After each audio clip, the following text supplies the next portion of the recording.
Corona virus ना तो क्षेत्र देख रहा है और ना ही धर्म। हम इबादत या प्रार्थना अपने घर तक सीमित रखें, व्यक्तिगत बनाएं। आज सोशल डिस्टेंसिंग ही अकेला इलाज है और इस्लाम इसमें कहीं भी रुकावट नहीं बनता। नमस्कार, मैं उस्मान सैफ़ी और आज का विषय है रमज़ान मुबारक दुआओं में याद रखना। देश दुनिया के मुसलमानों के लिए पवित्र रमज़ान का महीना बहुत महत्वपूर्ण और चुनौतीपूर्ण होगा, क्योंकि कोरोना वायरस हम सब के लिए बिल्कुल नए हालात लेकर आया है। कोविड-19 का कहर और उससे निपटने के लिए लॉकडाउन लागू किया गया है। रमज़ान में इफ्तार के समय सबका मिलकर बैठना, पास पड़ोस और मस्जिद में इफ्तारी बांटना, इफ्तार के बाद सामूहिक नमाज पढ़ना और तरावी यानी कुरान का पाठ इत्यादि करना दिनचर्या का अभिन्न अंग होता है। यह दिनचर्या करीब 30 दिन तक चलती है। आज डॉक्टरों, सरकारों के ज़रूरी फरमान के मद्देनज़र सोशल डिस्टेंसिंग रखते हुए भी रमज़ान और रोज़े मुमकिन हैं। मिसाल के लिए पैगंबर मोहम्मद साहब के जीवन काल की बात करें तो एक दफ़ा मदीने में खूब आंधी बारिश आई। नमाज का समय हुआ तो अज़ान दी गई और रसूल ने अज़ान के साथ यह ऐलान करा दिया कि लोग मस्जिदों में ना आएं, अपने अपने घर पर ही नमाज पढ़ें। इससे हमें यह सीख मिलती है, अगर कोई ऐसी मुसीबत आए जब बाहर निकलना सही या मुमकिन ना हो तो अपने घर में रहकर भी ऊपर वाले को याद किया जा सकता है। आज जगह जगह फैसला हुआ है, तमाम मुस्लिम एवं धार्मिक संगठनों ने ऐलान किया है कि अपने घर में रहकर ही इफ्तार करें, कहीं इकट्ठा ना हो। धर्म कर्म को सामूहिक की बजाय व्यक्तिगत बना लें।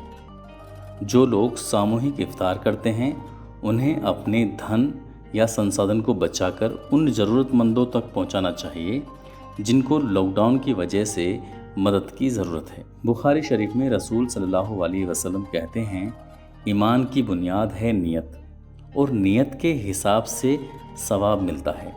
हम मजबूर हैं, लेकिन हमारी नियत अगर सही है तो सवाब ज़रूर मिलेगा। कोरोना वायरस ना तो क्षेत्र दिख रहा है और ना ही धर्म। इसलिए हर मज़हब के लोग यह सुनिश्चित कर रहे हैं कि हम इबादत या प्रार्थना अपने घर तक सीमित रखें, व्यक्तिगत बनाएं।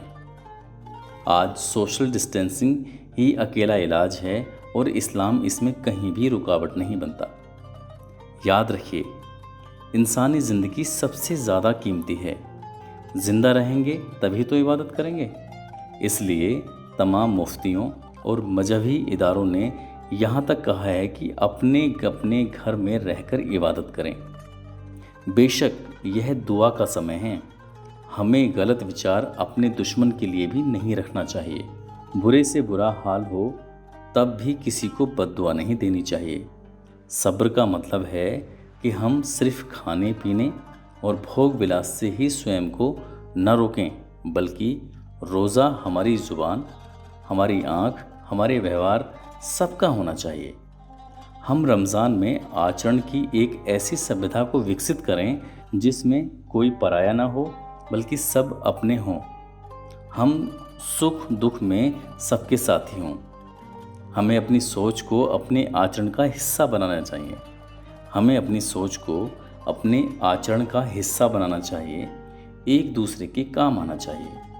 सुख दुख में एक दूसरे का साथ देना चाहिए। यह दुनिया उसी वक्त तक रहने के काबिल रहेगी जब तक हम आपस में मोहब्बत या लगाव के साथ एक दूसरे से रिश्ता बनाए रखेंगे। हमारा मज़हब, हमारी सोच अलग हो सकती है, लेकिन हमें कभी नहीं भूलना चाहिए, हमारी मातृभूमि एक है, हमारे खून का रंग एक है, हम सबको पैदा करने वाला भी एक है। उसे हम अलग अलग नाम से पुकारते हैं। जब वह कभी किसी का बुरा नहीं चाहता तो हम भी ना चाहें। यही दुआ है। हमें इस नाजुक घड़ी में याद रखना चाहिए कि हमारी एकता और कोरोना वायरस के विरुद्ध हमारी वचनबद्धता में हमारी जीत है, और अलगाव भेदभाव की नीति हमारी हार। हम या तो साथ तैरेंगे या साथ डूबेंगे। आप सुन रहे थे अपने दोस्त उस्मान सैफ़ी को। फिर मिलते हैं एक नए विषय के साथ। अपना ख्याल रखें, सुरक्षित रहें। जय हिंद, जय भारत।